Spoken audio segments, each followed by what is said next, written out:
BBMP news 9ಗೆ ಸ್ವಾಗತ. ಮೊದಲಿಗೆ ಮುಖ್ಯಾಂಶಗಳು. The way the BJP has beaten our students, manhandled our leaders, it is our bound duty.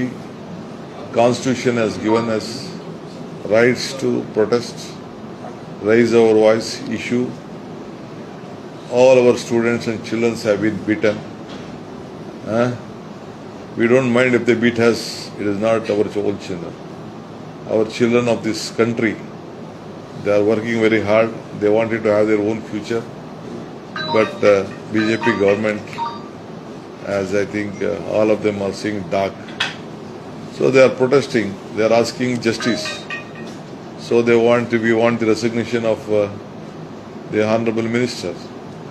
At the same time, we want the matter to be discussed in the Parliament. So they are telling no. But so that is why we went to protest before the Prime Minister's house. My leaders have been arrested.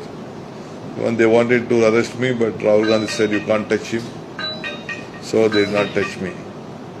So ultimately, they have been manhandled. You saw how they manhandled Priyanka Gandhi, Rahul Gandhi and many other MPs very brutally. I condemn the way they handled.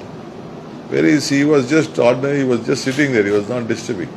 Priyanka also was shouting her, giving her voice, communicating to the youngsters or children how they have suffered. It is very unfortunate the government and the police is being in a very rude way to parliament members and the students also. So that is why we want to give our voice. Congress party is a party which stood always with these great principles. The history of the Congress party is the country history. That is why this movement has gone. With the movement only we brought freedom to this country.